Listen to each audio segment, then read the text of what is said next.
T minus 1 minute.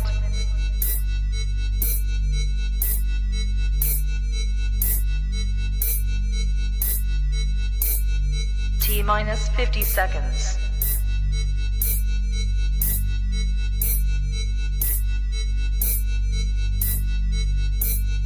T minus 40 seconds.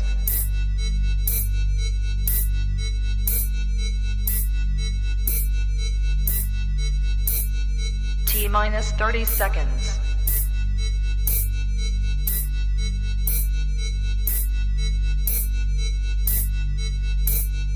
T minus 20 seconds.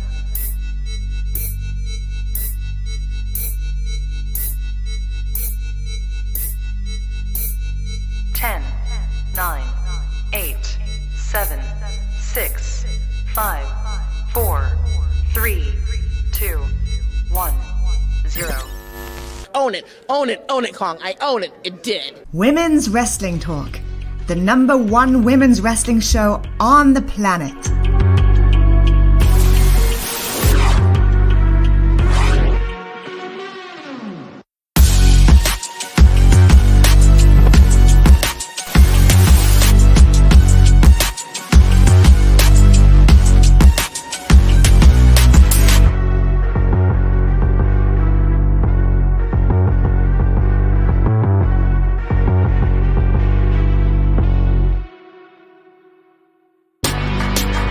Women's Wrestling Talk, the #1 women's wrestling show on the planet. Oh my God, I forgot to take this off. I always forget to take this thing off. Like sometimes, like I think it goes off by itself, but it doesn't. What is going on, you guys? Welcome to Women's Wrestling Talk, the #1 women's wrestling show on the planet. This is the SmackDown and Rampage post show. Stephanie and I are here back together once again. Torn into pieces, can't deny, I can't complain. Okay. Shout out to Kelly Clarkson. Stephanie, how are you doing? You're back from New York and everything. How are you feeling? How you feel about SmackDown and Rampage tonight? I'm doing fine. I'm glad it's Friday. And of course we were together and we're watching wrestling. We're back together. I did miss you last Friday, but I was at Black Girl Magic 2 commentating with Faye Jackson, one of our fellow co-hosts and an icon in the wrestling business. So basically I was doing that on commentary for this amazing event with the best in Black women wrestlers. So I'm just doing really good. The trip in New York was fantastic, but I am glad to be back home, watching Friday Night SmackDown and Rampage, like we always do. And we're back here. And this was a pretty, it was a pretty okay night. Not anything too drastic happened, but it was still a pretty, solid night in wrestling. So I can't wait to get into it. Yeah, because I mean, like with SmackDown, of course, they will be, or we're in the process of taping next week's show because, of course, next week is the Clash at the Castle. So I am prepared for what is going to transpire at this event. I don't necessarily know what is going to happen. Anything is possible in the hands of Triple H as of right now. Didn't know Rey Mysterio was here, but shout out to him. Wrong show. He will be on A&E though. He will be Sunday. I'm excited to see that because I want to know more of his story. Yeah, definitely. I hope they show when he was unmasked because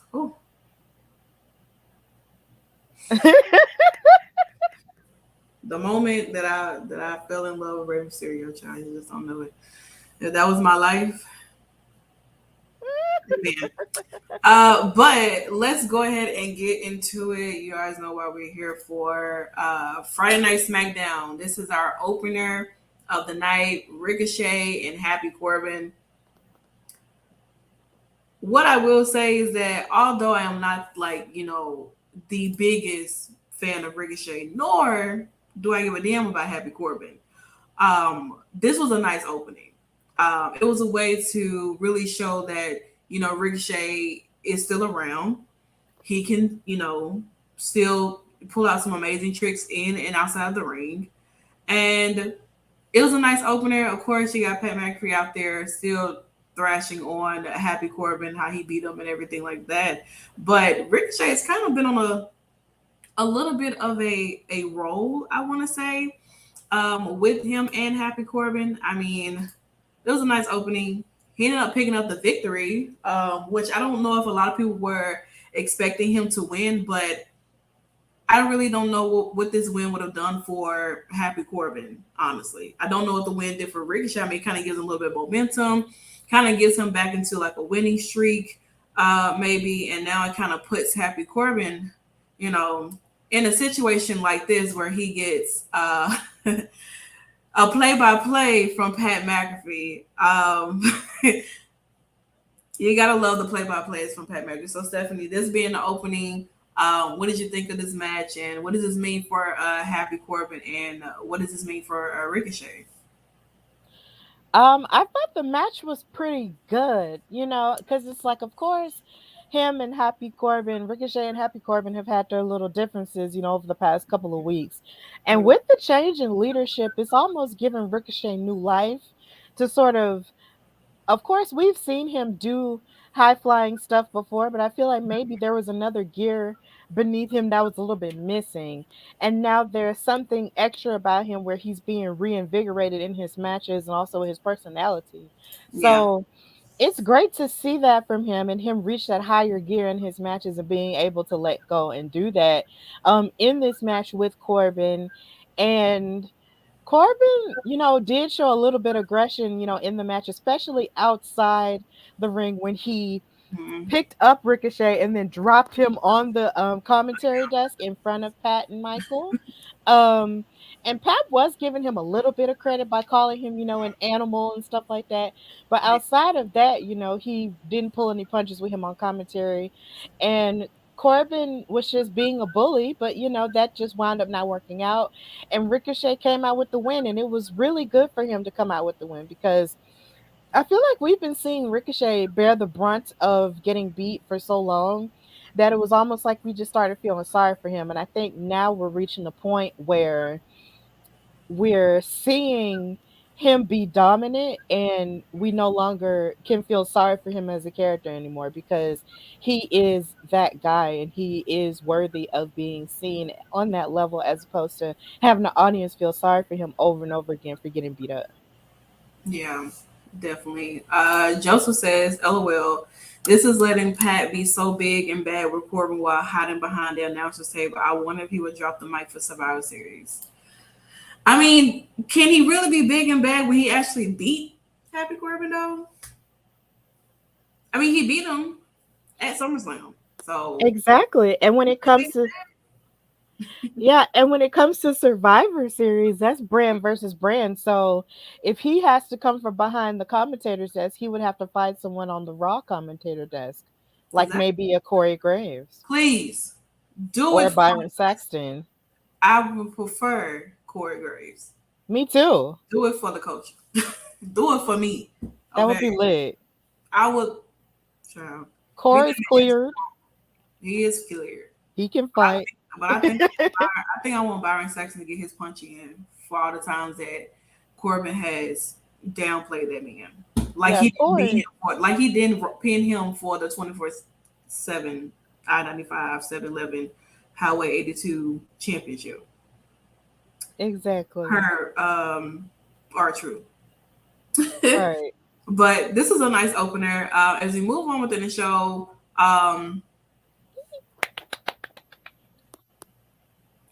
you know,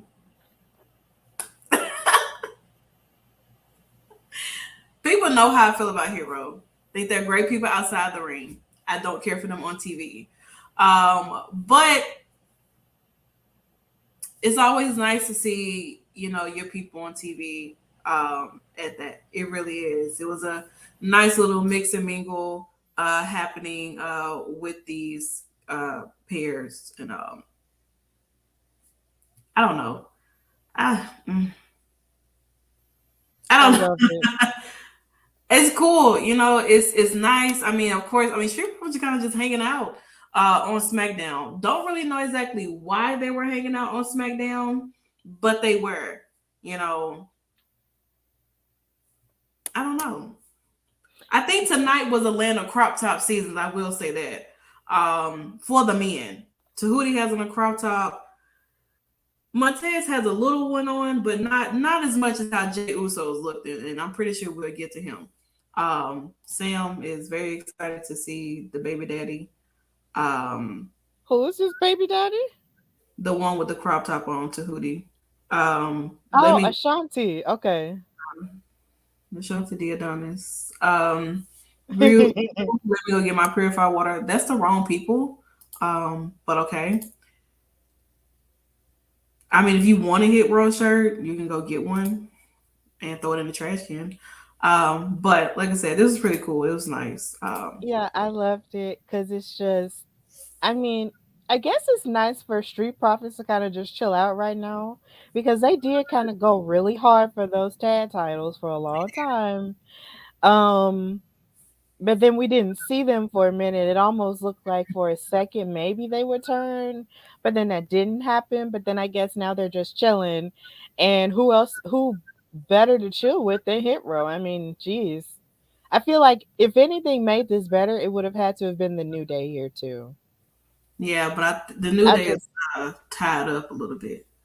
You know, They are, but I love this segment and how they just connected. And I loved how they looked at each other and said, "Do you know what we all have in common?" And it was like, "We're about that money." And in my head, I was just like, we're black. Like that "You're was all black." Yes. what you're trying to think. Like, I mean, obviously it's clear that they're black. Like, I mean, it is clear, but at the same time, it's a beautiful thing to have in common. So a part of me was just like, "Black excellence," but at its finest, give Hit Row every week. All right. we Um, will see more of them later on in the show, though. we are unfortunately. So we have this here, Karen Cross and Scarlett, who looks absolutely gorgeous tonight, I can't. comes out and basically puts Drew McIntyre on notice anonymously and gives him like basically like, sir, your time is up. It's coming very soon if you don't know that. So beware, be on the lookout. I don't necessarily know if Karen could be the one to kind of like I don't know, interfere some type of way to kind of cause Drew McIntyre the title or something. I really have absolutely no idea. Like, what exactly is he going to be like? If Drew happens just so happens to win come next week, is he going to be Drew's first opponent or first feud as holding the titles? Like, I don't necessarily know exactly what they have planned for Karrion Kross. But I mean, it just seems as if like he's just been targeting Drew McIntyre and has kind of he hasn't really been much of a pain in the ass for him, but somewhere down the line, I feel like that's what's going to happen.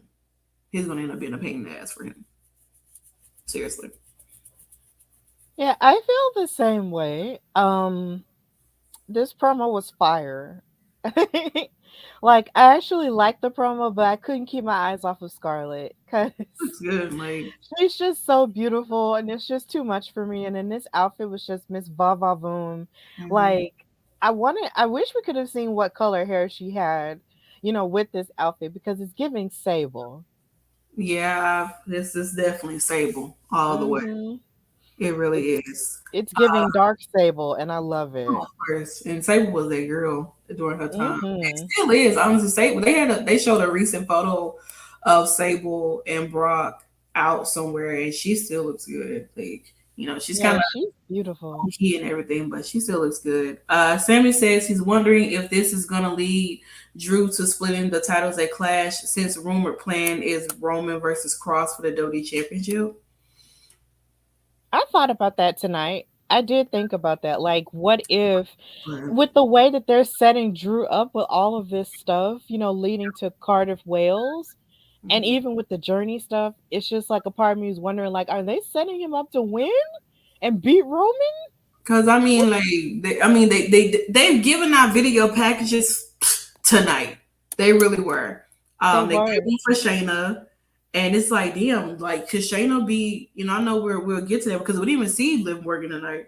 Like, we didn't see Liv Morgan tonight at all. So maybe we'll see her next Yeah. week going into the tapings or whatever. But she hasn't even been seen at all whatsoever. Which honestly, I kind of forgot she even existed. Um, Jesus. yeah, it's sad. Joseph said the thing is with Survivor Series being once again bragging rights, the titles have to be split. It's been this many days with Roman as a man. I don't see how you keep up with it because I don't. I feel the same way. It feels like Cross was only brought back because Triple H is trying to get challenges for Roman. Jabari says that Theory needs the WWE Championship and the father versus son, Theory versus Johnny for the title. Oh, Well, nice whichever future booking, guys. y'all, y'all definitely be booking a lot of things around here, but hopefully somewhere down the line, because I mean, Theory is still out there. He's still holding on to that briefcase. You know what I'm saying? So I think somewhere down the line, maybe Johnny Gargano could be the champion on Raw. Somewhere He down the line. he could be, but then I feel like maybe I almost wonder if Theory would actually hold on to the Money in the Bank briefcase for almost as long as Carmella did, because she still holds the record for having held it the longest. So I'm wondering if he'll just continue to carry it on until like maybe next year, and then we'll be done forgot about it. But then Right. right when we're just chilling is when he'll pop up and try to cash it, and we're gonna be like, ah, you know how we be. So you just But never know. You I just just never hope that they know. don't announce it though, because it still upsets me at the fact that how they did Big E and then announce his that he was cashing in and stuff like that. Like, I would like to be surprised when Theory comes out to cash in if Yeah. he's successful to cash in, basically. Yeah. John Cena We did the same thing. He announced his too, and it didn't work out. and it is just awful. I just hate it. But here we are, moving on into the show. We finally get here for the, of course, the Fatal Four Way for the second chance to, be a part of the women's tag team titles tournament that's been taking place for the past couple weeks now. So all these four teams were in the first half, like the first, start of this tournament. None of them made it, and so this is another opportunity for them to face Aaliyah and Raquel, since Gigi of Toxic Attraction was injured and got replaced by the replacements, and it was just a lot of other things happening and so forth. So we have these four teams: Xylee and Shotzi versus Tamina and Dana versus Nikki ASH and the Doudrop versus Natalia and Sonya Deville. This match was actually not that bad, to be honest. It really wasn't. I mean, they had a really nice spot. Their suplex kind of looked like it hurt it though, like Nikki though, by the landing of it. It looked like it hurted her, but we'll see that she's actually kind of fine once we get towards moving forward and everything. But Sonya and Natalia ended up winning, so they were able to insert themselves back into the tournament. Did you think they were going to win, or did you have your mindset that any of the other teams could have won? I was sort of holding out for two things. Mm-hmm. One thing, let me say this: I wasn't expecting Sonya and Natalia to go forth. Mm-hmm. I was expecting it to be someone like completely different. Like I was really rooting for Xylee and Shotzi, honestly, to possibly go on and win it. But then again, I'm not angry that Sonya and Natalia won it, but I was kind of angry with how Sonya did win it though. It was very sneaky. Mm-hmm. Um Yeah, it was. the way she did it, but then again, she's just, that's just her wheelhouse to be sneaky. And then the second main thing that I wanted was the fact that I was low key hoping somebody was gonna come in and bust the door down and be like, "Hello." And Yeah. y'all know who them somebody is. It's Trinity and Mercedes, but it didn't happen. But it's okay though. It's just I just wasn't expecting Natty and Sonya to win this match, but once they did, I was like, okay, well, we'll see how they fare against Raquel and Aaliyah. So yeah, it was sneaky, but they won. And then funny enough, backstage, when they were having their promo, they had something going on backstage with Nikki and Dewdrop fussing at each other. and Mm-hmm. arguing. And I was just like, so I guess are they gonna break up, from this? Because it was almost in the distance. I don't And know. it was almost like blink if you miss it, but they were arguing. So I'm just wondering what's gonna happen with those two. Um, I thought it was another Dexter Lumen situation. Because I can see that. Monday Night Raw has been having a lot of background stuff happening, from fire extinguishers to Nikki and Dewdrop actually being at the car crash Right. of the scene. So I mean, I thought maybe Dexter was gonna kidnap one of them or something like that. I have no idea, but they ended up advancing into face Raquel Rodriguez and Aaliyah later on within the show for the semifinals. Um, wow, Aaliyah and Raquel really making it to the semifinals is crazy. It's interesting to me. I would Hmm. never guessed it. By no means necessary. But we definitely dive into that. But before we even get to the semifinals of the night, we have the Brawling Brutes out here. Sheamus, Rich, and Pete Dunne, because I do not call that man Butch at all whatsoever. I do not call that man that name. I hate that name. I really do. I think next week I'm gonna be in a real treat. I might scream, I might cry, I might throw my remote at my TV or something. I was spoiled on what next week is and the look, and I'm anybody who knows me knows I love Pete Dunne. I really do. I want him to break everybody's fingers and mine too. But Man, my God. mine too. But Sheamus comes out here and of course he talks about being the number one contender to face Gunther next week at Clash at the Castle. And well, it didn't take long for Gunther to come out because basically Ludwig was trying to talk for Gunther as always, and Sheamus didn't want to hear that. It was like, we can't even understand what you're saying. I'm like, oh, y'all got accents up in here. What do you mean? All of you have accents, and you're saying they can't nobody understand what he's saying? Please. Yeah, But that made me feel some type of way. I was just like, how you gonna say that to Ludwig and all of y'all are representatives of UK. This is SmackDown literally, UK. literally the land of the UKs, honestly. Right. This is SmackDown UK right here without Drew in there. So how And y'all gonna say that? And yeah, it is. It's yeah, SmackDown UK. How y'all everybody. gonna say that? Yeah, I do have a feeling that Gunther and Sheamus will steal the show. I really Oh do. yeah. I mean, yeah, I got tired of the what chance too. They just kept, doing what they normally do, what, and all that. I just feel like maybe this could be a moment where Sheamus does become, you know, another Grand Slam champion. You know what I'm saying? Like it's bound to happen. It's nice to see Sheamus like in a title picture because we really haven't seen him in a title picture in a very long time. And to be up against Gunther, and I know people like to say about, oh well, Gunther's gonna chop the hell out of Sheamus' chest, but Sheamus ain't Sheamus is built different, okay? He been chopping a lot of people's chests since he came to WWE. So I Right, mean, with his fist honestly, though. literally. So I mean, like this stare down, it makes you looking at this. It makes you want to be ready for this match. I will say that. You know, despite this happening, I mean, listen. Yes, I was here for the stare down, but the little brothers were out here banging for real. Like, I mean, they were throwing hands for real, like all up around the ring. Like, how can you focus on the stare down when you got this happening? It was just too much happening in this ring at one time. But it honestly, it really kind of gets you prepared for Clash at the Castle, though.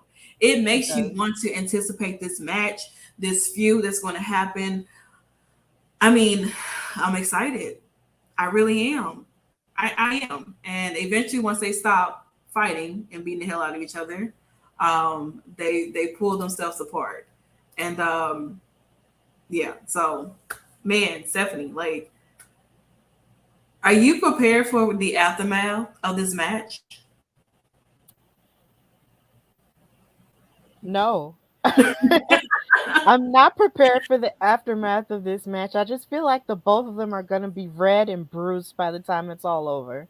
Regardless of who wins the title or retains the title, both of them are going to be red and bloodied and bruised. Probably Right. more bruised than bloodied by the match's end. But I am ready to watch them fight though, because I feel like it's about time Sheamus, really does, come out here and really like fight and not just be about the games. And I feel like Gunther is the exact the exact opponent that will actually bring that out of him. Cause sometimes it feels like when Sheamus fights people, they put him up against people, who are good, but at the same time don't match with his intensity. And I feel like Gunther, power wise, matches with Sheamus's intensity. So I can't wait to see what happens with this match. It's gonna be good. I'm looking forward to it. Maybe we get the Celtic Warrior back with Sheamus. You know, Oh Jesus. the Maybe. mohawk, the hair, all of that stuff. Maybe we'll And the get old song. Give me that. the old song. It's a Oh, shameful thing. yeah. Lobster head. That give me that song. Maybe so, but I mean, I'm extremely prepared, and honestly, I wouldn't mind seeing a P Dunn and Luke Wig uh, feud take place because I mean, trust me, NXT world, P Dunn and Gunther, no, no stranger to each other. Yeah, lobster head is crazy. It's Yeah, that's just a joke. I know that's probably not what that man's saying in that song. I don't even know But what he says. a lot of people on social media talk about that theme song and think that part of that lyric is lobster head because they be talking about how much they love Sheamus's old song. And I love it too. And maybe I would love it if he brought that back. It would be fun. It's possible. It's possible. But Do it as for we the move, 2000s. do it for the 2000s, please and thank you. Please. 99 and 2000s. Uh, Yes. so to bring up back where you were talking about with Natty and Natalia, well, Natalia and Sonya back here having their, doing their promo with Megan, Mariah, Michelle. They don't give a damn what her name is. But although they're talking about how they're going to beat Aaliyah and Raquel, you can't help but the fact that, like you said, Doudrop and Nikki ASH was going like, I don't know, but whatever Doudrop was saying, she was going in on Nikki. And I don't necessarily know, like you said, if that means that they're going to break up or there's going to be like a change or something or what, but I don't know. But it leads us to having Damage Control come out to watch the semifinals match between Aaliyah Raquel and Natty and Sonya. So I mean, look how good they look. They all look good. They look like a faction. They look very much together. But you just can't help but the fact that we're getting Bailey and Michael Cole, ladies and gentlemen, Oh, and next he to each was other.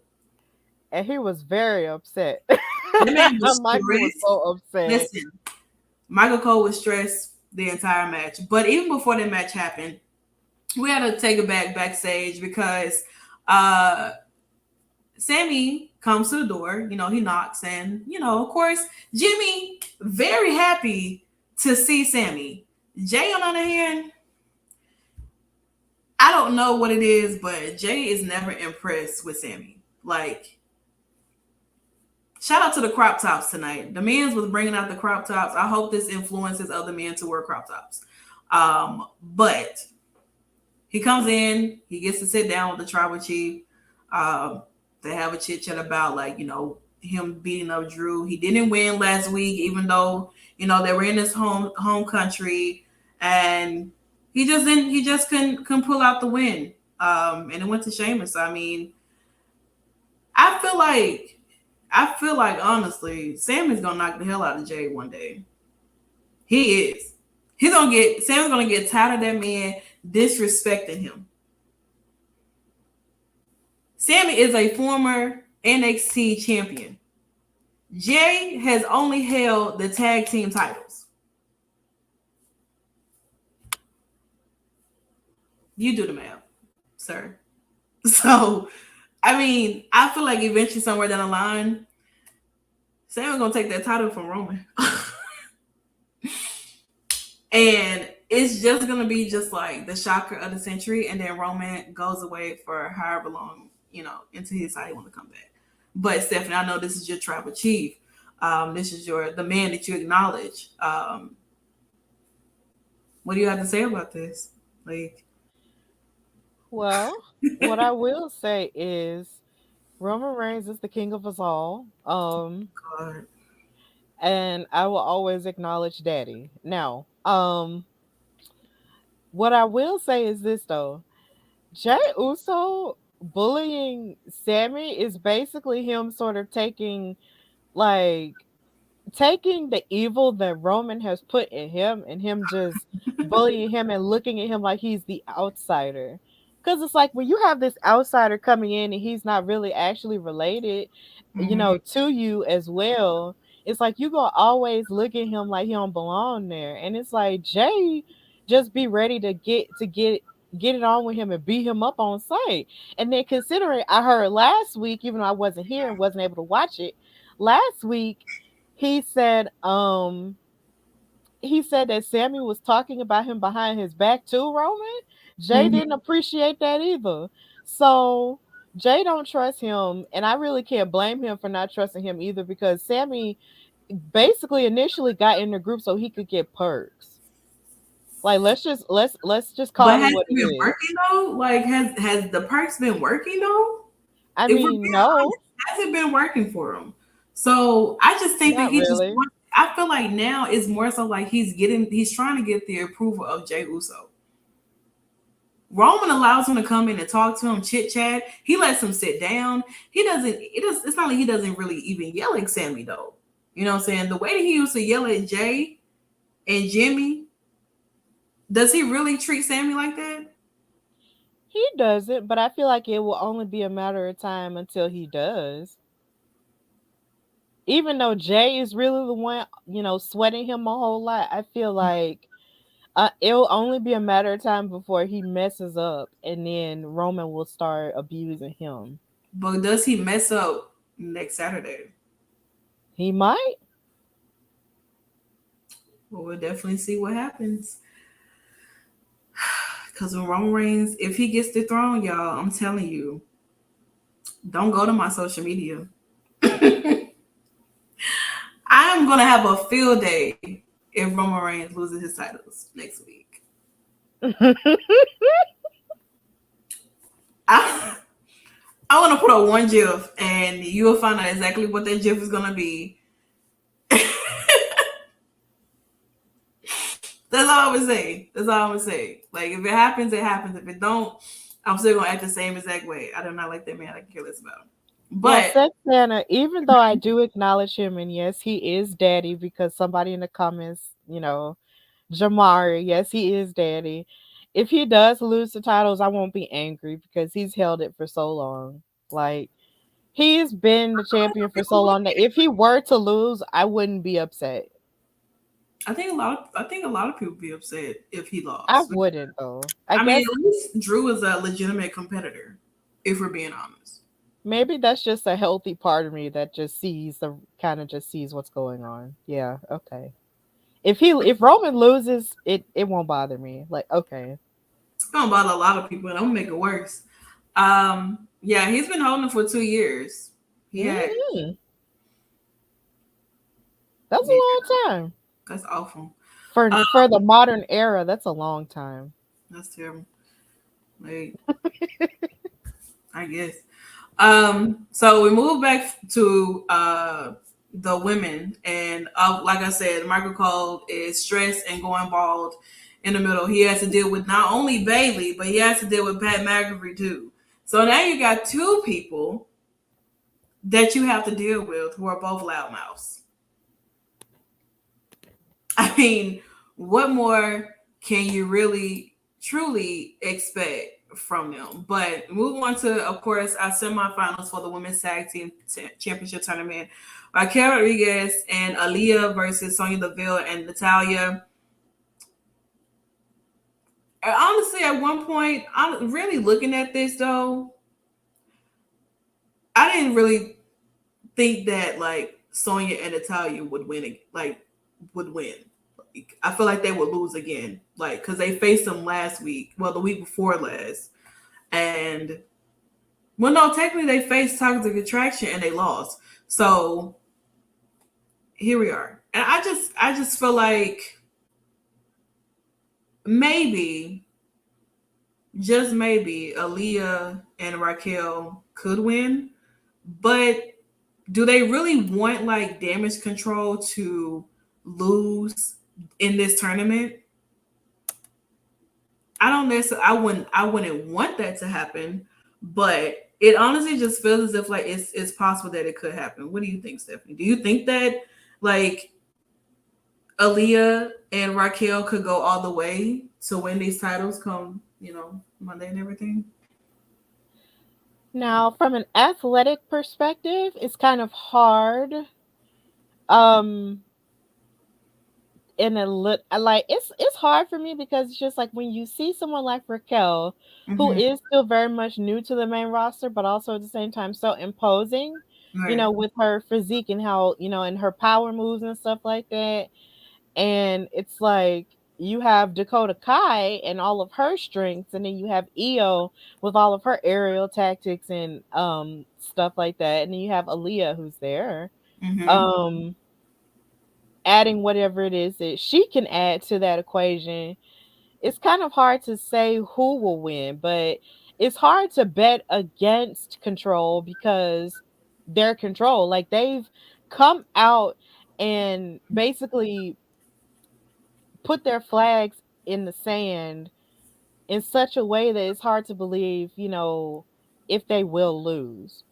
But then Right. you have Raquel and Aaliyah there as well. And Raquel, has had really good showing so far for someone who is new on the main roster. And Aaliyah is just there. So maybe I'm sorry. That's hilarious. Her just there, and it's like, well, I mean, because it's an interesting pair with Raquel and Aaliyah. Like from the jump, it's been an interesting pair. So now they're Bougie and the Beast. Oh, I guess I don't fucking know what the hell is going on. I don't. But either way, I feel like it'll be interesting, but it's hard to bet against Control because of how strong that they've been, looking ever since they made their debut at SummerSlam. So it's maybe it's a little bit safe to assume that maybe it will be Control. So yeah. It's possible, but who knows? My question is Hmm. their name really Damage Control or is it just Control? Because I haven't It's heard. it's Damage Control. Like they just trademarked for Damage Control, so now they're Oh, Damage. okay. Instead, at first it was just Control, so now they're Damage Control. But it's not spelled like that. It's CTRL Control.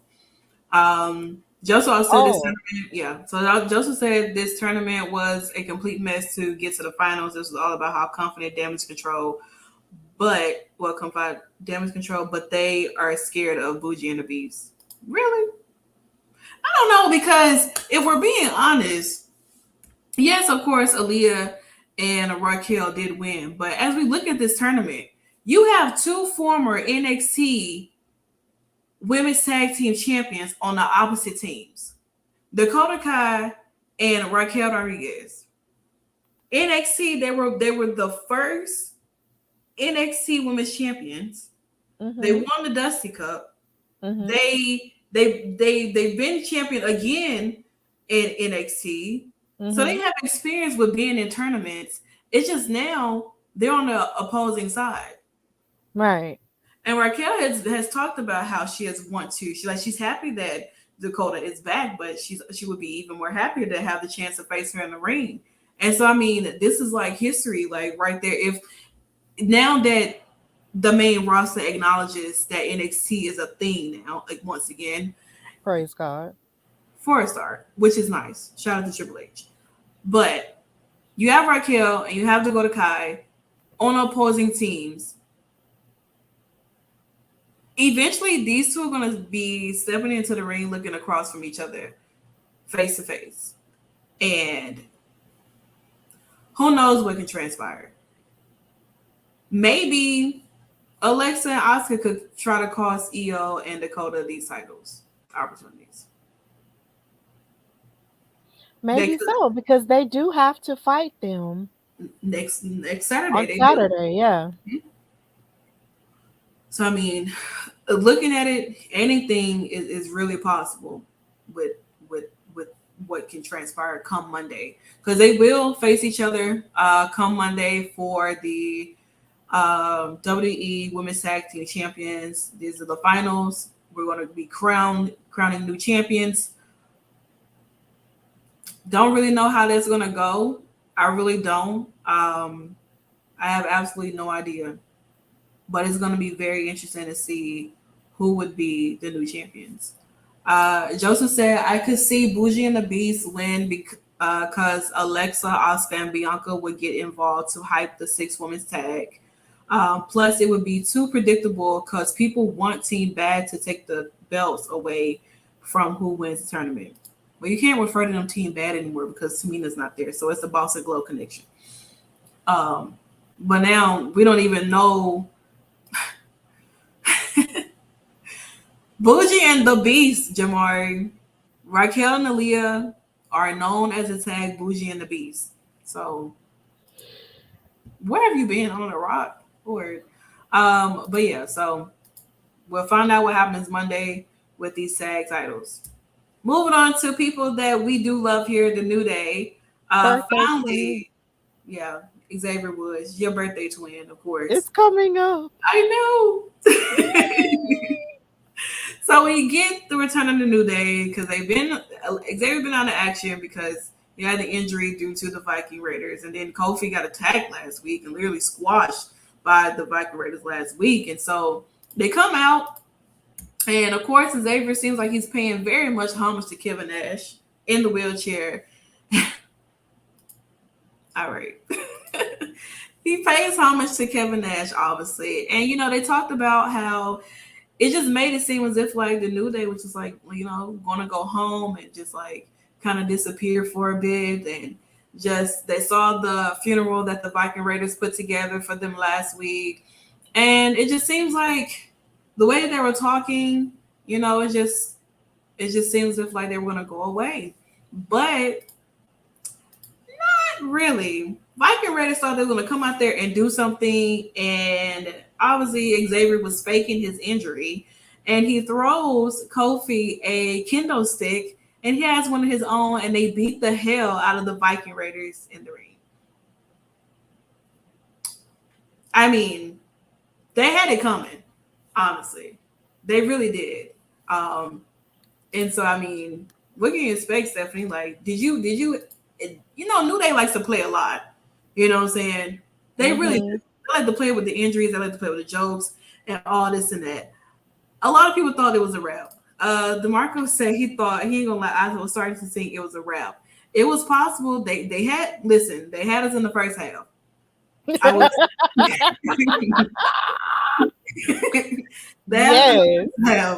But they got us. They really did. Kendo Kingston, Kofi Kingston loved his kendo sticks. If you don't know, that's one of his favorite weapons, obviously, because he beats them like he beats his children, but I don't think he beats his children. But I'm just saying, he be giving our ass with those kendo sticks. Not even gonna lie. But it does lead to a match happening next week, which we definitely will give you the rundown for things that are going to be transpiring next week on SmackDown. But Stephanie, I mean, these are your faves in the ring, especially your love for Xavier Woods. Did you think it was a wrap? Did you think that this was it? No more New Day? Viking Raiders are officially taking over? I did think it was it because I did hear about the funeral and I was just like, that's mad disrespectful. They burnt the photos. Right. Like I thought that was disrespectful. And so when I saw Kofi and Xavier sitting there in the wheelchair, and it's just the thing about Xavier is when something serious is going on, like he has this dead face. He does. Like he is really good at giving you like this dead serious face, and usually whenever he's ready to like gets serious about something, like his voice goes kind of really low in pitch. So I thought for sure, he was about to make some type of announcement, like him and Kofi were about to like talk about something or give us like something like, oh, we're about to go, guys. Because even with the way that Kofi was reacting to the chants that the crowd was giving him, it wasn't even the same. And I was just like, are they about to leave us? Because on social media, a lot of people over the past couple of months have been, even in this feud and even with the feud that they had with the Brawling Brutes, they were wondering if it would be time for the New Day to wrap it up since Biggie is injured and it's just those two.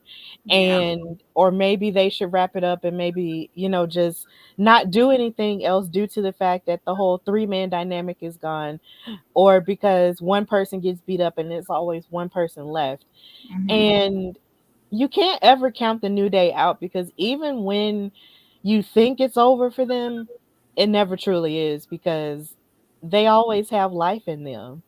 And as long as they always have life and positivity in them, you can always find them to help. You can always know they'll find a way. Oh. And they found a way because Xavier used them acting skills and he got up and he got the chair, he got the kendo stick, and they beat the brakes off of them. And I was just like, yes, yes, yes, yes, birthday twin. Yes, Kofi. This is how you get on people. This is how you get these people together. You make them think they've won. And just when they think they won, that's when you bust them in the face. And that's what happened. And I was glad. So, yes. We love to see it. We definitely do. And I mean, maybe this will teach the Viking Raiders a lesson, and definitely come next week. I'm pretty sure we'll definitely see exactly how their match goes next week. But before we get caught up into our main event, once again, shout out to the crop tops of the evening, the best one of the night. The Usos just look at how Jay is looking at Sami. He is just so sick of this man. Like, Yes. Jimmy can sit there and have a conversation with Sami, be all cool, and while Jay wants to be the tough one, he want to just come out being a pit bull immediately.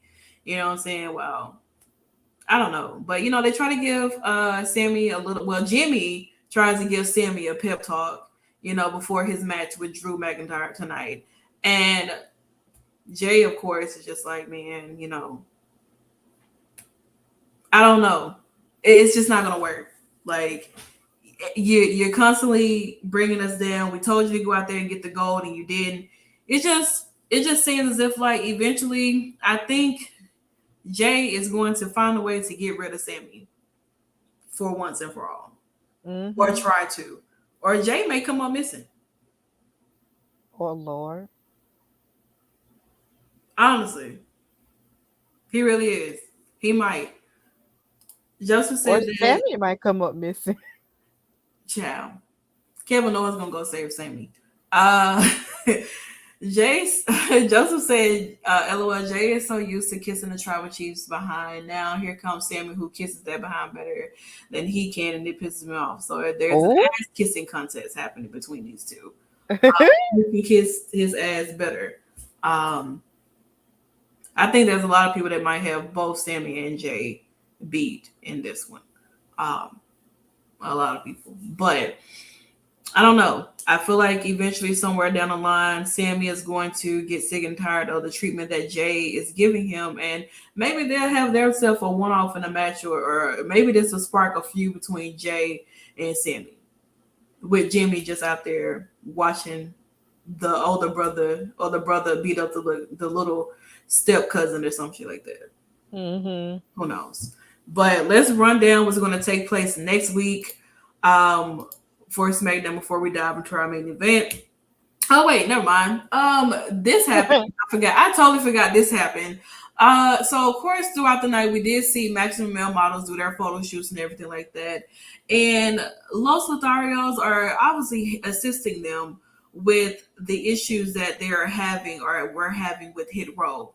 And they write on the bus, Hit Row sucks because they're a big party bus, and you hear their music playing in the background inside of this party bus.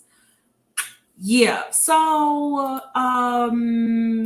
Hit Row ends up approaching them and come to find out, yeah, that wasn't their bus. That bus belonged to the Street Profits.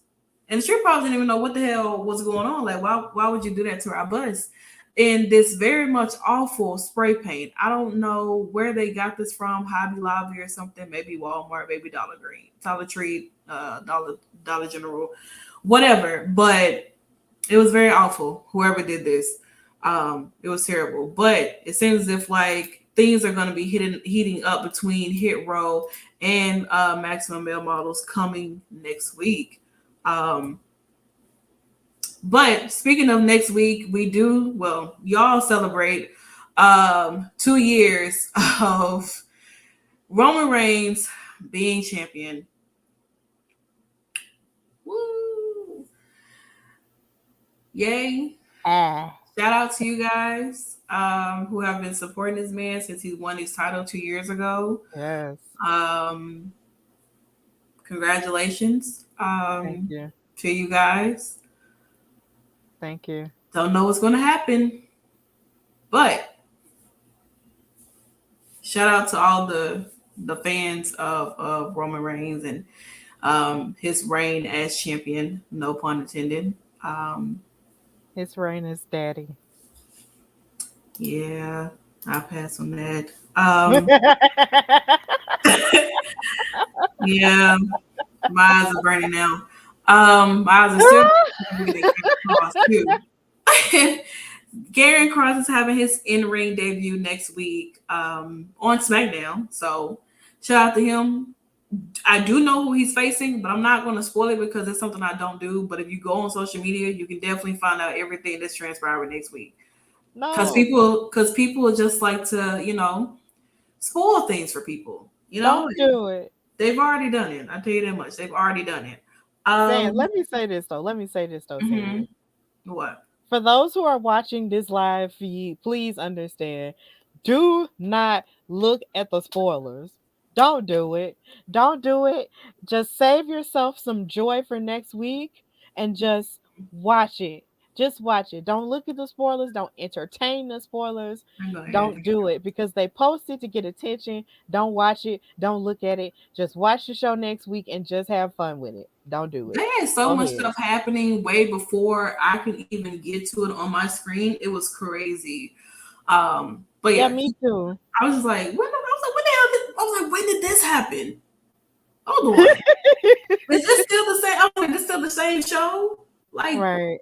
I literally saw the ending of SmackDown before I even got to the ending. I'm like, okay. Right. Just don't look at the spoilers. My stream must be like really behind. But Karrion Kross has his in-ring debut on SmackDown next week. So stay tuned to figure out who he's going to be facing. Now y'all got me wondering who it is. I'll wait. Trust me, it's nobody. Well, wait, DeMarco, just wait. It's nobody special. Nah, I tell you that much. I do feel sorry for the man.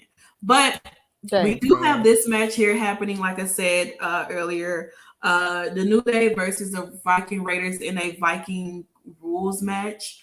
I'm assuming that this is just like a falls count, no disqualification match.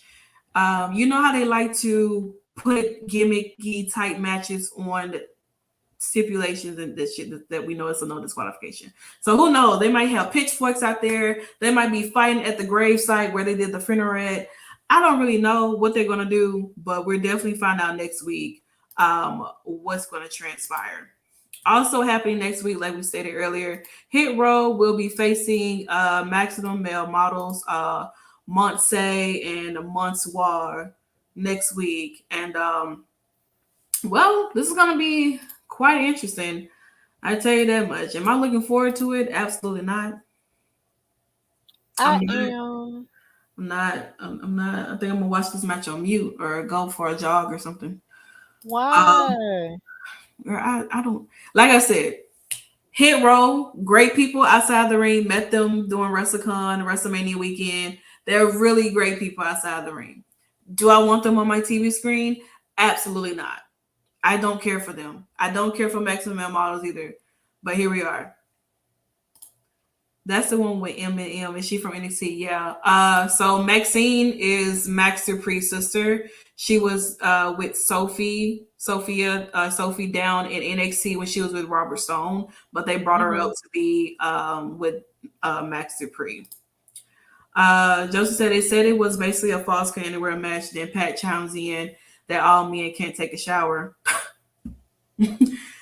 Pat really says the randomest things, and it doesn't make any sense. Jamari says hip hop here raps better than him. Child, my dog raps better than him. I don't even have a dog.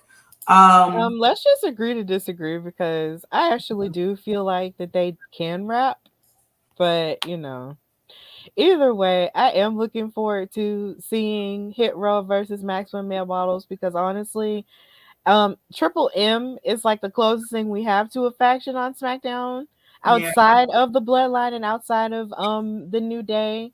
And then also watching them fight Hit Row, who's still looking to sort of, you know, express their dominance. I'm looking forward to it. I think it's gonna be cool. It's like you got the rappers versus the snobby models. Like it's cute. I like it. child, this is like the episode of The Office or something. I don't know. This is really like my rise on W2K, to be honest. Not gonna lie, universe mode. Jail is what I say. This woman is going again. Ronda Rousey has a final judgment. I don't know what the hell this means. I don't know what this means. She went to jail. Okay, what the hell is going on? What does this mean? Like, okay, final judgment. Like, what the hell does this mean? Can somebody tell me what the hell does this final judgment mean? Like, do I need to look up final judgment to figure out what the hell is going to take place? Because I don't know. I mean, she went to jail. I mean, I guess she's coming back, but Is Jesus coming back to judge her? Is that what's happening? Lord. Judge Judy coming soon. They I said guess. final judgment, so that sounds pretty that sounds pretty done to me. Like I'm She sorry, when I probably think of just final judgment, I just think like, okay, well this is it then in life. Like you finna go. sentenced. That's about to get sentenced. That's what she about to do. We're going to jail. Okay. Jen already got locked up and arrested, but I don't know. Maybe we'll figure out what's going to happen next for Ronda Rousey. We really don't know. I don't think people care. But I mean, she has been on the live shows, tagging with Shayna against Aaliyah and Raquel. So I mean, final judgment, everybody. We're gonna find out next week what the hell that means. Maybe they'll break her out. Maybe she'll be in the cell next to Dexter Loomis. Oh girl, they might. Maybe they'll break. Maybe help her break out. Joseph said, Indy has to do that. Joseph said, damn well Adam Priest will want to run the fire. He is that scared that she will kick his ass. Did he kiss Stephanie's ass to the point that happens?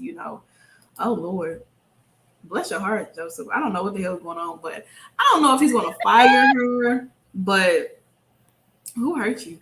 Well, hopefully I don't be hurt anymore because people were sending me this photo of Pete Dunne because I don't refer to him as Butch. Sent me a photo of his gear next week, and I don't know if we getting the Bruiserweight back, but I'm trying to get Bruce, and I just feel like I am so happy if that happens. Like he's in his old NXT gear from what I saw, and I mean, I don't know what this means. I'm very excited. I'm very happy. I really am. But this match is going to be great. It really is. I'm excited to see. But just having Pete Dunne look like Pete Dunne makes me happy. Honestly, it really does. So I don't know, but that's pretty much all the matches that's taking place next week, you guys. So we'll find out what happens with Ronda's final judgment. I'm still stuck on that. I'm gonna need some thorough research on what the hell her final judgment is gonna be. Moving into our main event, Drew McIntyre versus Sami Zayn. And yeah, this match didn't last too long. Sammy ended up getting beat up by Drew McIntyre, even with the assist of the Usos coming out there to be a distraction. It didn't turn out that way, and he ended up getting hit with the Claymore, and boom, Sami Zayn was out. You know, we almost had him. He had one in the air. He was really trying to do it for the Usos, really trying to do it for the Bloodline. He's really been trying to prove to them that he can be a part of the Bloodline. You know, he wants to be the honorary Us. He's been working his way up, but it's not working, Sammy. You need to find something else to do. You really do. And like I said, he ended up losing, and this was basically the closing of the match. After the Usos try to go in and attack Drew McIntyre, they end up getting slung out and dropped too, and then Roman comes out and spears him, and occasional beat down after beat down after beat down. And this is the aftermath of Friday Night SmackDown, the closing, the main event. I mean, could this be what we see come next Saturday, or could it be the opposite? It's kind of hard to say because it's like I said earlier, like with the way it's like it's hard because Roman has been dominant for so long Mm-hmm. that you would honestly think that he would run through Drew McIntyre and then it would just be like clockwork at this point. But Right. then it's also hard to tell because with the way that they're sort of propping Drew McIntyre up and sort of telling his story and everything that he has been through in his journey to get to this point in his Mm-hmm. career, it's Yeah. almost like they're sort of setting Drew McIntyre up to have this triumphant moment to win in Mm-hmm. his home continent. And it's hard to tell. It's really hard to tell. This was a cool shot and it was a cool picture to take, but at the Mm-hmm. same time, it's just it's just so hard to tell, who has the upper hand in this match. But either way, the match next Saturday is going to be really good. But I feel like this is going to be Roman's moment to show that he can win, I guess, without the bloodline because the bloodline is always going to be that X factor. Of course. Um, but I don't know. Maybe Drew will be able to rise above it. Maybe Sammy will flub something up. I mean, it's hard to tell. It really is hard to tell. We just gotta wait and see, I guess. But this was a very dominant way to end SmackDown, though. For real, that was cool. Do you think that, well, Theory could be a little bit occupied with Johnny Gargano, but do you just think that for one moment that he would try to cash in here at Clash at the Castle? Yes, Because I it'd be do. where nobody expected it. You know, nobody is really right now with this feud. Nobody's thinking about Theory because Theory hasn't even inserted himself. You know. Right. Yeah, I feel like he could try to cash it in at Clash of the Castle because it just seems like another big event for him to try to, show like, oh, look at me, I have this thing, and then something might happen and he might get smacked and he won't be able to Mm-hmm. um and he won't be able to cash it in, just like what happened at SummerSlam. It was Yeah, a really big moment and a really big event, and he didn't get a chance to cash in there. not at all. So maybe he'll just have multiple hiccups until he finally does cash in, but you just never know. You don't. But we'll find out what happens next week, you guys. As SmackDown next week is the closing out show before Class at the Castle take place on Saturday at 1 p.m. Eastern, 12 o'clock p.m. Central Time. Yeah, so of course, this is SmackDown, but we're not done yet. We got to get through Rampage. Um, man, this was really good. You know what I'm saying? It was a great opening. And Stephanie, you ready to take over Rampage? It was a slow Where night for Rampage. It really was. It wasn't really that good like that with Rampage, honestly. it It was kind of hard. wasn't, it was a little bit slow for me, and even with the Dark Order versus the House of Black, I feel like I've seen this match before. Yeah. Like, even though I understand this is a tournament, for the trios championship, I feel like I've seen this team, or Mm-hmm. at least both factions, fight each other beforehand. So it Yeah. really wasn't anything totally different outside of the fact that the Dark Order wound up winning due to a distraction Mm-hmm. um from Miro, who came out, and then one of the members of the House of Black wound up getting thrown like Girl, over Miro's head. It was so funny to me. I laughed. the angle was crazy. I kid you not, I laughed so hard when it happened. And then after Miro came out and distracted them, the House of Black proceeded to beat up on Miro a little bit more. But then as the trios match was going on, you had Danhausen and the best friends watching. Hmm. Because they are watching to see who's going to be able to go to the semifinals to face them for the newly erected trios titles. But now it's really looking like it's going to be the Dark Order versus the best friends and Hmm. Danhausen, I believe. So Yeah. yeah, so that's basically it for that match. And then oh yeah, and then Darby Allin did come out um and sort of insert himself in there because he's angry and Sting is angry because apparently one of the members of the House of Black spit Black Mist in Sting's face, and Sting has Mhm. still kept it on there just for the sake of looking like a badass like he always does. It's fire. I And like it. they got in on the fight, and that was really about it. And then they had a standoff, and that was really about it. Hmm. Yeah. And then Julia Hart was out there, but they really didn't mention her all that much. But I think that's just there's some shade I could throw, but I'm not gonna do it. Moving on. I'm not gonna do it. She's kind of Moving on. Huh? she's kind of a little bit forgettable sometimes. Uh, let me just chill. It's not her. It's not her. That's not it wasn't her that I was gonna throw the shade at. Oh Lord. Um, but I might do it later. But either way, moving on, we had this segment from Hook.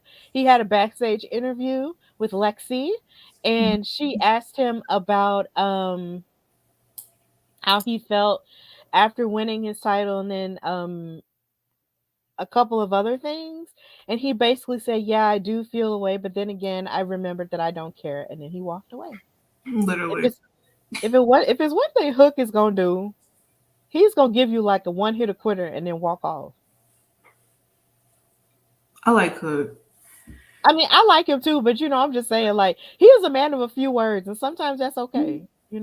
Some people just aren't, long-winded people or people who just like to talk. He's just gonna say what he gotta say and get out of there. I think he just feels like, look, my record speak for itself. Anybody else in the room, me can get choked out.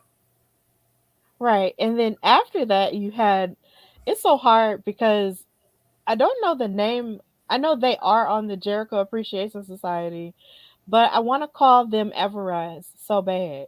Yeah, but they're 2.0. I know, but it's so hard for me because It is.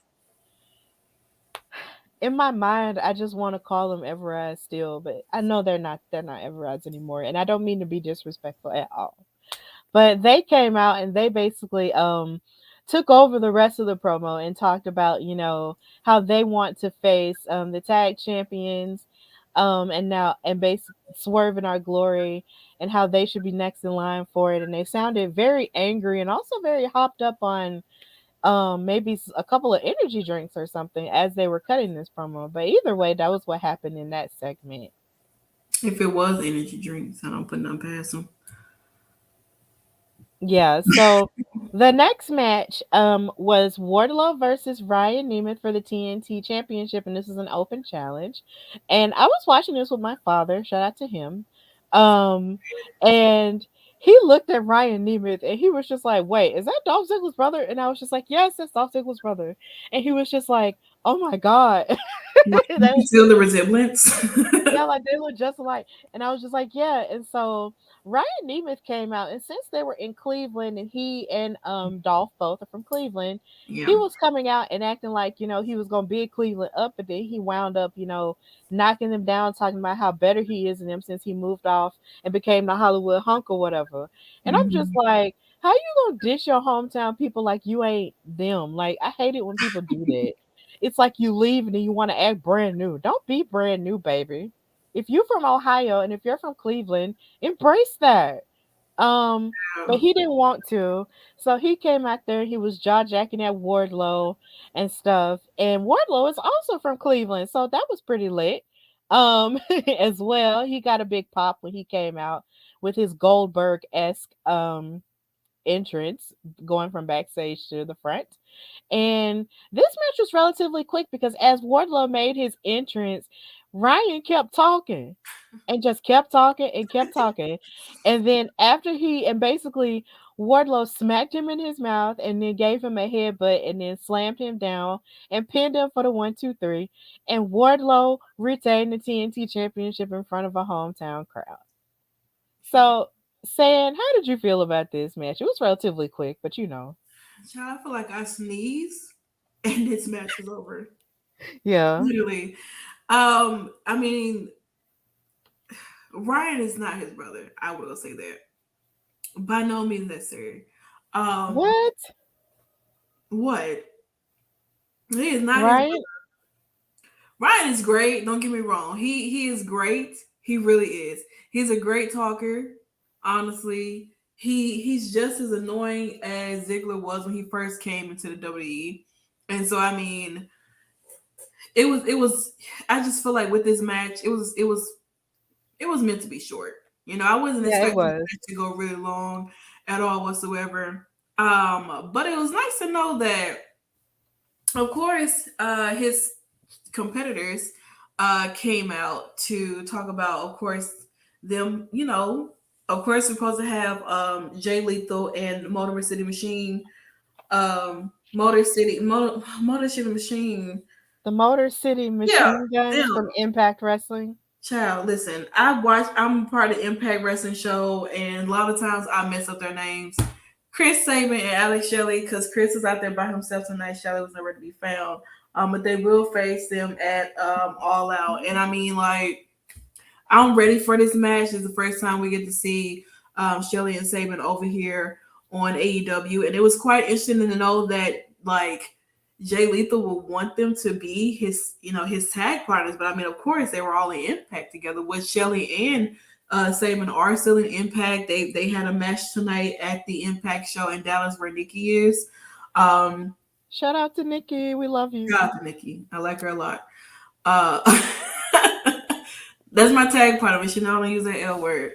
But yeah, so I mean, I'm excited to see. I mean, All Out is next week. God, wrestling On is my birthday. next week, yo. Like we have Clash at the Castle. We have Worlds Collide. Hello, and we have All Out. Like there is so much happening. Yes, Motor City. I like their theme song is crazy, no lie. But here we are. Yeah. So moving on, we had another backstage interview with the Andrade family office, and you had Andrade and Roosh back there, and it looked almost like Roosh was throwing shade at Private Party because I believe Private Party was set to fight Swerve and Our Glory, but then wound up losing. But then Andrade and Roosh also wound up losing their matches as well. So they were kind of throwing barbs at each other, but then Roosh Andrade kind of came in the middle between him and the Private Party, and so Andrade was basically telling them, look, like, we don't have to fight like this. You guys can chill. Everything's going to be okay. Even though you know deep down inside everything is not going to be okay. Not at So, all. and let me just say, I love Private Party's outfit because it's giving Kill Bill. It is. And like, I just love it. I just love the fashion. I know this isn't a fashion show, but I just couldn't help it. And I just love Kill Bill. So I just love it. But either way, it seems like there's some cracks in the Andrade family office, but hopefully they can get that sorted out. Yeah. How did you feel about this segment, Sam? I mean, maybe they will. I just feel like somewhere down the line, you know, these four are gonna definitely get into it. I'm happy that Mark fixed his hair because Lord, y'all know how I feel about that man with that damn highway sitting in the middle of his head. That used to make me mad. But I'm glad that he's letting his hair grow out and everything like that. And I mean, with this segment here, of course, we know Private Party used to, be a part of Andrade's stuff with Matt Hardy and everything like that. And they kind of all went their separate ways for a minute. And now they're eventually somewhere down the line, we're going to see these four in a match somehow, some way. It's bound to happen. It seems like Private Party is really like growing into their own as a tag team. They're starting to get like they're starting to be on TV more. They're starting to have more matches. And it's nice for them to start, implementing themselves into certain feuds and stuff like that too, though. Like with Andrade and his cousin Rouge and stuff like that. So I mean, I'm excited for them. Happy to see what they're gonna do. And I mean, if they choose to have a match with Rouge and Andrade against Private Party, I know it's gonna be really good. Mm-hmm. I definitely do. Yeah, this match right here, this next match, is Powerhouse Hobbs versus Ashton Day, who I believe was making his debut, his AEW debut on tonight against him. And something cool that I did like about Powerhouse Hobbs's entrance is the fact that you actually saw AEW utilize that sort of like chandelier like cage on their stage, and they actually had him in the cage and then opened it up and lifted it up, and then Powerhouse Hobbs came out of it. I thought that was cool because I'd never seen it used that way before, and it made Powerhouse Hobbs look like a badass, which he is. I'm still gonna jump him. Yes, but either way, Action Day made his debut, and this was a squash match. It was. In every sense of the word, this was a squash match because it was done. Like, it was just done for. Like, Hobbs just ruined him, wrecked him, and then covered him disrespectfully for the 1, 2, 3, and then that was it. But then he looked on the screen as he celebrated his win, and on the screen you had QT Marshall attacking Ricky Starks, who he used to be friends with, on his behalf, and then he wound up getting punched in the face by QT Marshall with a watch. And they left him back there backstage, to suffer from him being beat up, and Powerhouse Hobbs looked like he really enjoyed that. And QT Marshall was trying to make sure that Ricky Starks didn't make it to All Out to fight Powerhouse Hobbs, but that's essentially what happened there. So, how did you feel about this squash match, and how do you feel about Hobbs and Ricky Starks fighting each other? I mean, with the squash match, honestly, that match wasn't even supposed to happen tonight, but I guess they needed something to fill in a little bit of a spot just to have something for Powerhouse Hobbs to do to, reign his dominance still since he's turned on Ricky Starks, which, like I said, Powerhouse Hobbs still has a jump beat down coming for him from me. Because I told Ricky at Starcast that I would jump that man for him. Okay. Come on, like put me and Powerhouse Hobbs in the ring. I bet I'll follow him like he did Ashton. But I mean, I feel like Rick is gonna make it to All Out. He is. It is possible. It's gonna happen. They're gonna have this big thing where it's like, oh well, Powerhouse Hobbs gonna come out there to the ring and he's gonna stand there like Ricky's not even coming out. He's injured. QT Marshall's gonna come out there and try to benefit off of the fact that he's the one that got rid of Ricky Starks, and then Ricky Starks is going to come out and they're going to have their match, or it's going to be like a segment or something. But I do feel like Ricky is going to make it to All Out. It's possible that it could happen, and everything like that. So Ricky's going to be there, and he's going to be Powerhouse Hobbs. He is. He's going to beat that man down for real. I believe he will too, and honestly, in my personal opinion, I feel like Ricky Starks should be in contention for the AEW title. I mean, it's possible. I mean, he held the FTW title for a while. So I mean, I know people don't really treat that title as like a big title, but he was still holding it and carrying as if like it was one of the big titles, So I mean, if he somehow, some way like works his way up to being in the AEW title picture, like I wouldn't mind it. Maybe going to TNT, or maybe just straight up going into AEW World Title. I feel like Ricky Starks has that. He has that look. He has the charisma. He's great on the mic. He's a great wrestler. Um, I feel like eventually one day we could see Ricky Starks being a champion, like Mm-hmm. a world champion holder. So speaking of a champion holder, Yes, we heard. We heard from Jade Cargill, the TBS champion and the first black woman to ever be on the cover of a wrestling video game. Yes, ma'am. Yes, ma'am. We heard from her and the baddies. Um, she basically sent Kiera and also sent Layla Gray away because Layla Gray almost sounded like she wanted to speak for Jade, and Jade don't need nobody to speak for her. So no, she sent her away, and she was just like, you know what, get this trash away from me. And then Layla Gray looked like she really was upset about that. And then Kiera left. And then she even told Lexi to go away. And she basically said, look, I don't need any of y'all to say what I got to say. So she right. looked dead in the camera Mhm. and told Athena basically like, look, you've been coming at me long enough, but come come all out, it's gonna be Mhm. me and you could come and get these hands. So just as soon as she said you could come and get these hands, here pops up Athena, Give you him up know, these hands. yeah, with the hands and proceeded to beat her up. And I then Jade barely got a punch in before security broke them up. So that's pretty much all we saw of them girls. But I wish we could have saw more, but I'm pretty sure we're gonna see more by next week coming up for it all out. You probably on Dynamite will see something. I mean, her and Jay, they've been going at it on Twitter for a minute now. Like they've really been.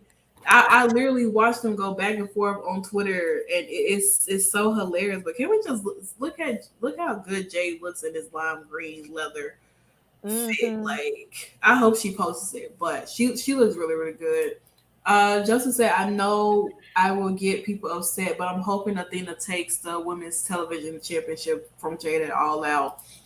I mean, if booking wise is looking for Athena to take the title off Jade, then maybe this would be hopes of like if Jade loses the title, then she loses her undefeated streak.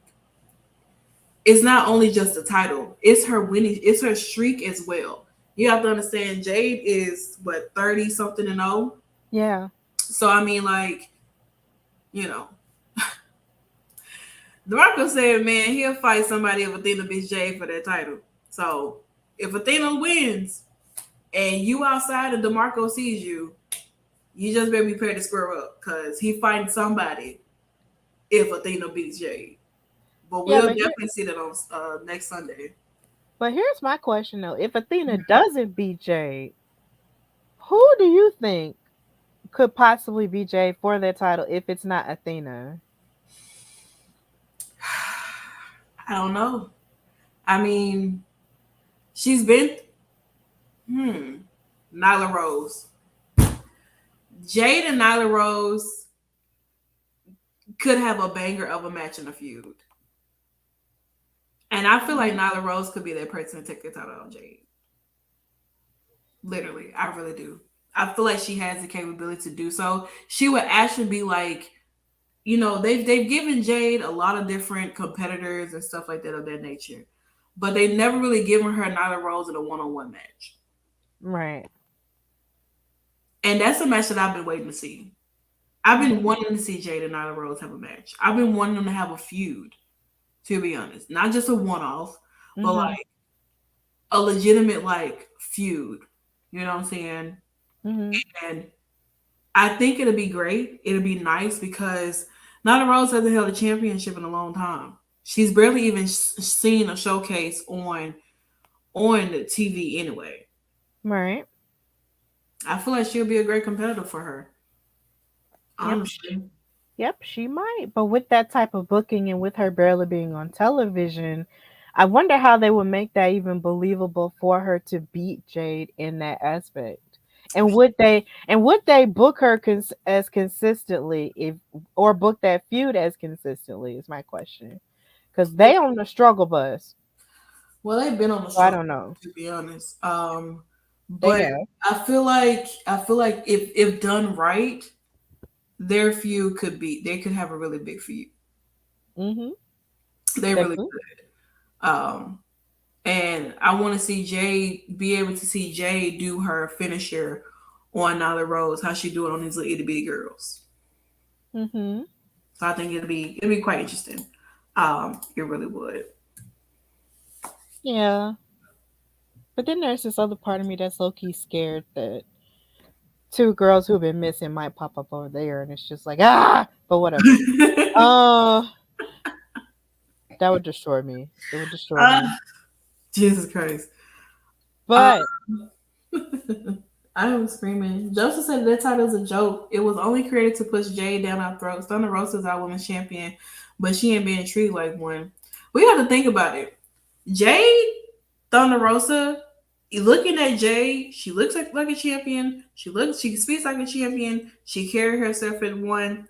Thunder Rosa, she's great in the ring, but other than that, there's really nothing else, to be honest.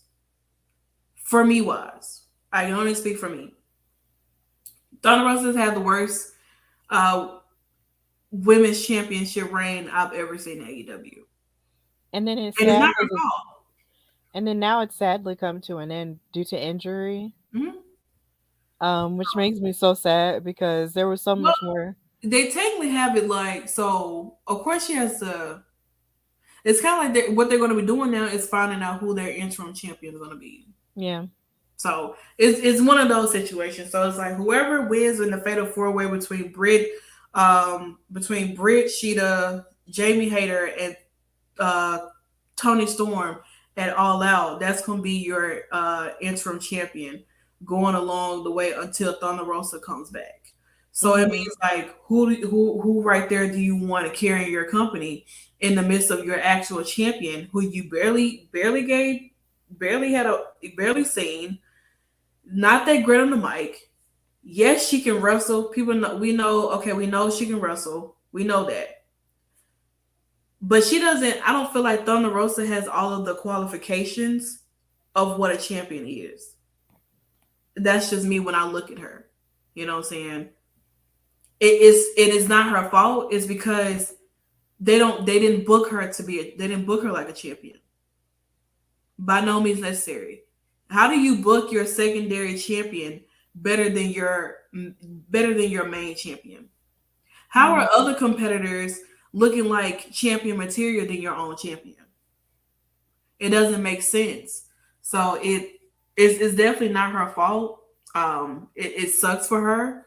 It really does. But I don't know. Maybe when she comes back, things will be a little bit different for her. And go from there.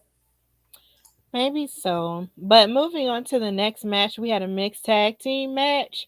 Mhm. Um I wasn't sure if well, hold on. Okay, so I am reading and it was the titles were on the line. It was the Triple A World Mixed Tag Team Championship match between Sammy Guevara and Ty Mello Mhm. versus Ortiz and Ruby Soho. So this match was pretty okay for the most part because I mean the women did start the match, Mhm. but then outside of that, it only took about a minute before the men, got involved with it as well, and they were both sort of fighting each other. But then it felt like for every moment, Sammy wasn't fighting or being distracted or some. Well, for when he wasn't fighting or when he got thrown out of the ring, he was either kissing Ty because of course they're newlyweds and they're gonna do that kind of thing, but then they were doing that before they were newlyweds. Um, or he was posing and stuff like that, and that was just a little bit much. But either way, um, they got to fight with each other. And something that I did like about this match was the fact that there were a couple of moments there where when Ruby was trying to beat up on Ty, Sammy tried to get involved, and then Ruby wound up hitting him with a move like while sitting on his shoulders and then flipping him over into Mhm. like with the hurricanrana, and I was just like, come on, ma'am, do that. And it Please. was cool. Like that part was really cool. But outside of that, you know, one of the things that made me kind of upset, but I guess that I forgot and really didn't see coming was the fact that Anna Jay came out there and distracted Ortiz and Ruby. which Hmm. basically allowed for Sammy and Ty to get the win and retain their titles. But it was still a pretty okay match, but it was pretty okay for what it was. It was good. But Sammy and Ty wound up retaining. Sam, what did you think about this match? I think it's interesting to see that they're having these mixed tag team matches for and utilizing these the AAA World Mixed Tag Team Championship that Sammy and Tay had won, like I want to say like 4 months ago, Mhm. at the Triple A event that they had. And I mean, it's nice to see that they're actually putting these titles to use and utilizing it. You know what I'm saying? It's nice to see Ruby, I mean, of course, still having the feud, and Ortiz being someone who was a part of Jericho Appreciation Society, or just basically part of the Pinnacle, and stuff like that. Well, no, not the Pinnacle. Yeah, they were. Um, I don't know, but it was just it's interesting um to see this happening, and I would like to see more of it. But I would love to see the men and the women get into it as well. You know what I'm saying? Not teasing moments, but if Tay tags in Sammy, Ruby shouldn't have to tag in Ortiz to have the match Mhm. to fight. You know what I'm saying? She shouldn't have to. But, they want to keep it that way. But I feel like that if you're going to do a mixed tag match, everybody beat on everybody. Yep. Tay has a I strong agree. chin. Ty has a strong chin. She can take a super kick or two. She's done before. Yeah. Um, so I mean, She's come and through. Ruby has fought men on the Indies before, and vice versa. So I mean, let them all fight. That's what I say. If you have a mixed tag match, let the men and the women fight each other. At this point, I see it all the time on the Indies and everything, and I thoroughly enjoy those intergender matches. I think they're great. Impact do intergender matches from time to time. So I mean, Mhm. why not? Why not put it to use and why not utilize it? Do it that way. I think it's fun, but who knows? Yeah, and this match was fun, and it's a good way to have a tag team match, and it's a little bit different outside of like the trios clusters, and also outside of just having like a men's tag team match or just a women's tag team match. It's like you got men and women, so it's Right. good, and I do appreciate that. But Sammy and Ty are still the AAA World Mixed Tag Team Champions, so um moving on towards the end of the night, we had a ROH World Championship match between Claudio Castagnoli, aka Cesaro, versus the natural Dustin Rhodes. And of course, they had their little backstage segment with Mark Henry, and they were talking at each other. But it seemed like this was a very respectful promo in comparison to the ones that we see on a regular basis on Rampage, because of course they do still respect each other as competitors, because Dustin Rose is OG and Claudio is, I guess you could call him, the future in a sense. Yeah.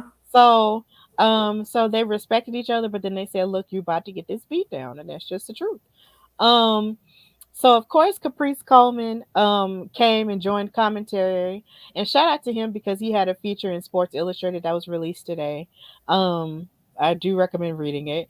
But he came out to do commentary for this ROH World Championship match. And this match was pretty okay. It was pretty stellar actually.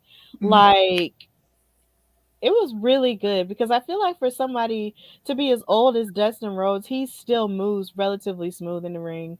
Even though there was one point where he did kind of bumble a little bit on something and may have almost hurt Claudio, or maybe Claudio made the wrong move at some point. They had a little Mhm. bit of a miscommunication there. But even with that, it's like it was still a pretty good match to me. And Claudio wound up coming out as the winner. So yeah, that was pretty much the end of that. Claudio hit his patented uppercut, and then he actually did a swing on him and stuff.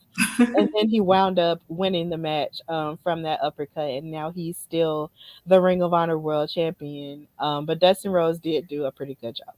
So, San, how did you feel about this?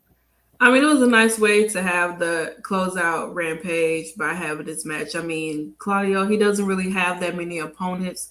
So why not, put the title online, put it to use, put him to use and everything? Because right now, Blackpool Combat Club is kind of running the shots here at Mhm. AEW, to be honest. They really are. And Dustin Rhodes, when he first initiated said that he wanted to face Claudio, I was a little skeptical about it because I'm like, Dustin, like, my God. I don't know. I mean, for him to be his like actual like first opponent for his title defense, it's quite interesting to me. I really wasn't expecting him. But at least it gives him something to do in the meantime when he really doesn't have much to do. He doesn't wrestle that often, so I mean, I didn't too much mind him being in this match or being Claudio's first opponent. The way that they respect each other in and inside of the ring is great because Dustin is a legend in inside and outside of the ring. He carries a legacy just Mhm. as much as his brother Cody does. And I mean, it's nice to see that Claudio could face someone as experienced as Dustin is, and he did very well. They both did very well, and I enjoyed it. So it's more so just like, okay, well, who's going to come out on Claudio next and challenge him for the world ROH World Championship or something like that? Like, I hope ROH eventually soon get their own show to once they kind of figure out what they're gonna do. And I guess streaming wise, I think I saw something earlier today or the other day about, like, I know the whole Warner Brothers thing, or maybe I think they may have found a stream or something. I'm unsure, but hopefully somewhere down the line they do find a spot where they can put Ring of Honor on TV and have the chance to see what this roster can do and grow, because their Ring of Honor pay per view was actually pretty good, to be honest. So, and I like that they utilize all these other titles that they have from these different promotions and stuff that their roster is holding and having matches with them so that these titles can stay relevant, so that we can know that, okay, he's a world champion right now for ROH. So Right. it's nice to know that they still defend their titles, so that they can at least keep them relevant in the meantime. That's true. I do have one question though. When was the last time Mercedes Martinez defended her title? The last time I remember her defending her title was Ring of Honor. At Death Before Dishonor? hmm That was the last time I can remember. I Mhm. don't know when the last time she defended it. Sometimes she be on Dark, defending her titles, but I can't necessarily say when's the last time she defended her title. Um, Mhm. I can check and see. Let's see. Yeah, her last title defense was at Ring of Honor. Yeah, that was her last title defense, and she just won another title somewhere else on the Indies. Oh Uh, wow. yeah, so that was the last time that was the last time she defended her title, and she really hasn't been seen that much either, though. I will say that. Yeah, she hasn't been seen that much. Hmm. Well, here's hoping that AEW does find more of a platform for their Ring of Honor champions, and also for just Ring of Honor talent as a whole that aren't holding championships as well. But that's basically how AEW Rampage ended. And they did announce a lot of the matches that they have taking place next Wednesday, and who we'll hear from next Wednesday, and everything leading up to All Out, which is next Sunday, which we did mention earlier, which is also the same day as Worlds Collide from NXT and NXT UK, and is also me and Xavier Woods' birthday. And So, Beyonce's. huh? And Beyonce's. Don't forget. And Beyonce and Awesome Beyonce. Kong. You share a birthday with a lot of people, Stephanie. I'm jealous. Yeah, and Awesome Kong and Mhm. Cardi B's baby boy Wave. So, Everybody. In other words, one of my listeners of the Hardy Wrestling Podcast says it's Black Excellence Day, which Of is course, true. it really is. It really is. All those people and me. Can you imagine? Not and you are those people. You're right, I am. But that's basically wraps everything up for Rampage and SmackDown. So of course, I'm so happy to be back with you, Santana. I know. Because I missed you Friday, but I was on assignment. But lately, basically, I won't have that much else other stuff to do on Fridays for a while. So I will be with you and it will be okay. So just tell everybody. What? It will be okay. I don't know. It's just everything will just be all right and we'll be together and that's all that matters. So I know. Santana, just tell everybody where they can find you and follow you or anything you've got going on. Well, for starters, this is pretty much our last post show of the week. You guys, there won't be a Turnbuckle Glam come Sunday. That we don't have any shows on Saturday or Sunday. So make sure you guys who are new here, who are coming in, make sure you guys do subscribe and follow our Twitch channel, our YouTube as well. WWE Talk Pod is where you can find us.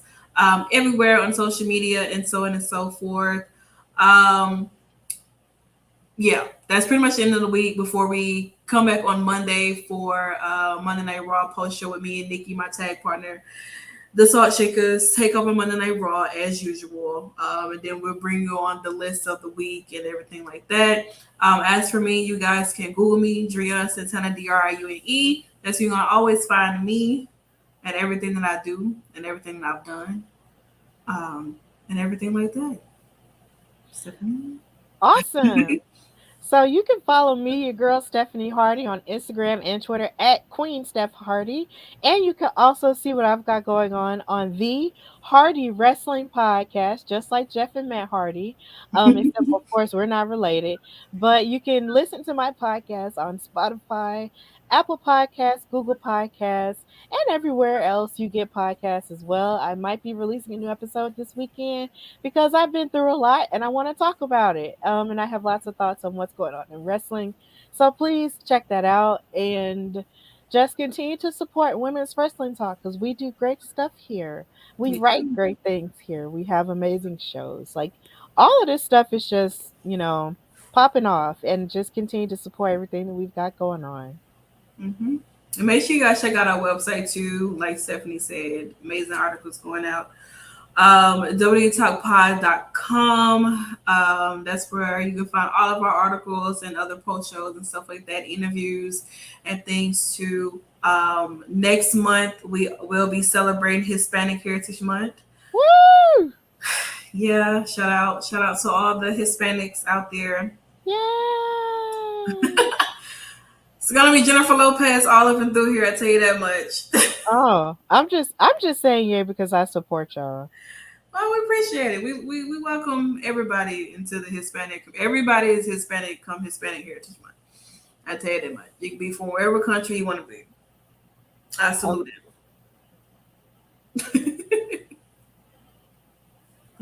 But other than that, we really do appreciate you guys hanging out with us on your Friday. Moving over into your Saturday.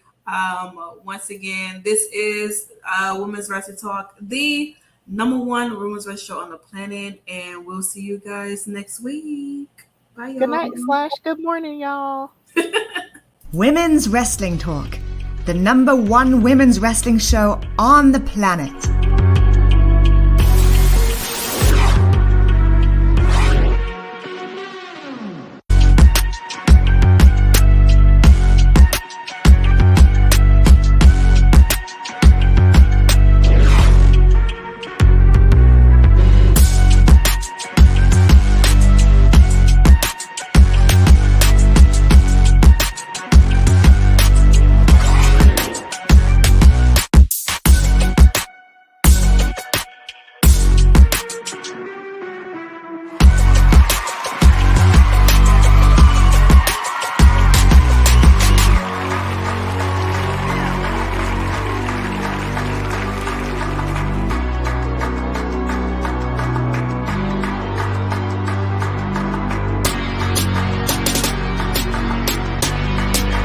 Women's Wrestling Talk, the #1 women's wrestling show on the planet.